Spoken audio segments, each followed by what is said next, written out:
BJP विधायक मंदाताई मात्रे ने बेलापुर विधानसभा क्षेत्र को झोपड़पट्टी मुक्त बनाने की तैयारी कर ली है।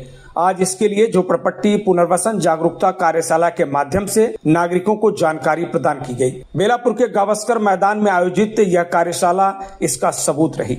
बीजेपी नेता नीलेश मात्रे द्वारा आयोजित इस कार्यशाला में एसआरए के सक्षम अधिकारी मीनल पलांडे, सहायक निबंधक रोहिदास बांगर, मतदाता पंजीकरण अधिकारी अश्विनी पाटिल और आर्किटेक्ट नीलेश सावंत एवं उप मुख्य अभियंता राजकुमार पवार ने वीडियो प्रेजेंटेशन के जरिए एसआरए योजना, घर पाने के लिए जरूरी दस्तावेज, मिलने वाले घरों की साइज, बिना डॉक्यूमेंट वाले झोपड़ी धारकों को कैसे घर मिलेगा इत्यादि विषयों की विस्तार से जानकारी दी और दावा किया कि हर झोपड़ी धारक को घर मिलेगा। यहाँ स्थानीय नगर सेविका सरोज रोहिदास पाटिल, पूनम पाटिल, अमित पाटिल, समाजसेवक पंडरीनाथ पाटिल समेत सैकड़ों झोपड़ी धारक और नागरिक मौजूद रहे।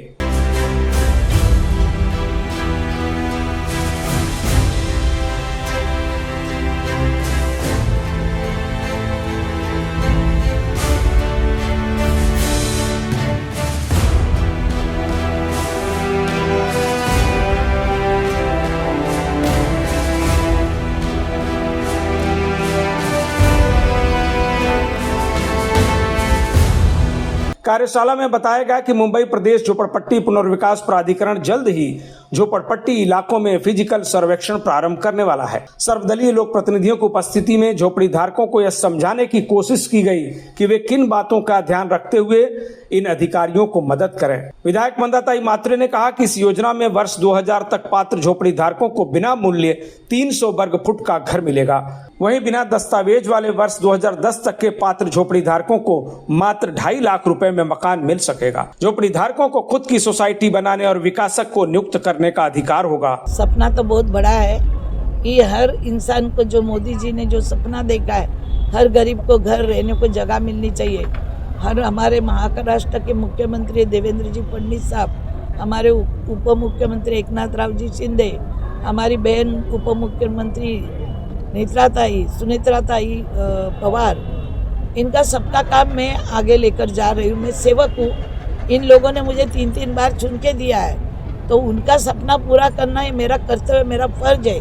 इसलिए मैंने सभी पार्टी के सभी लोगों को यहाँ बुलाया। कोई जात भेद नहीं रखा, क्योंकि ये प्रोग्राम होना चाहिए। इसमें किसी का भी गाल वोट नहीं लगना चाहिए। जो लोग घर में रहने वाले हैं, जो झोपड़पट्टी धारक है, कोई विकासक को लाएंगे और उनको 40,000 मेंटेनेंस भी गवर्नमेंट देगी, उनको रहने का भाड़ा भी विकासक देगा। तो क्या कमी है इनको, कहाँ पैसा?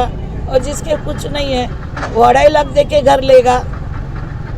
ये सब सुविधा इन गरीब लोगों के लिए है।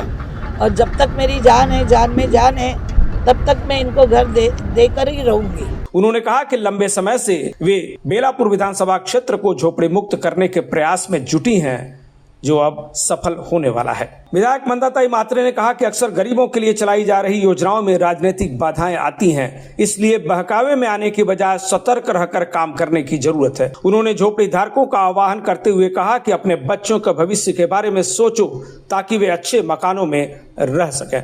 विधायक मंदाताई मात्रे ने कहा कि मैं इन लोगों के आशीर्वाद से ही बचकर जिंदा लौटी हूं। सबसे पहले इन 100 झोपड़ी धारकों को घर दिलाना चाहती हूं और इसे पूरा करके रहूंगी। मैं सब झोपड़पट्टी धारकों को, मेरे भाई है और बहन है वो, उनको सबको मैं एक ही बात बताना चाहती हूँ, आप किसी के झांसे में मत आओ।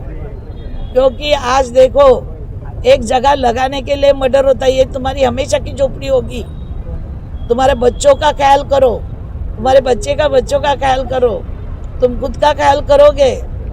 गवर्नमेंट किसी एक का नहीं सुनेगी। जिसको नहीं चाहिए उसको साइड कर दो। इन लोगों के लिए मैं बच के आई हूँ। कितना भी अड़चन आने दो। इस बार मैं मुख्यमंत्री जी से बात करके, मेरा सपना है पहले 100 लोगों को तो घर देना ही है। ये शुरुआत तो मुझे करनी है और मैं करके रहूँगी। बेलापुर की यह सारे कार्यशाला दूसरे नेताओं के लिए आईना और सबक है, जो झोपड़पट्टी पुनर्वसन योजना पर जानकारी देने की बजाय खामोश बैठे हैं। जाहिर है, मंदाताई मात्रे की तरह यदि दूसरे नेता और विधायक भी इस झोपड़पट्टी पुनर्वसन योजना पर जागरूकता फैलाते हैं, तो इससे जनता के बीच पैदा हुई चिंता और असमंजस दूर करने में मदद मिल सकती है और यह योजना भी आसानी से सफल हो सकती है। Bureau report, TV one India. Latest updates और ताजा तरीन खबरों के लिए टीवी वन इंडिया लाइव को सब्सक्राइब कीजिए और नोटिफिकेशन पाने के लिए बेल आइकॉन को दबाना मत भूलिए।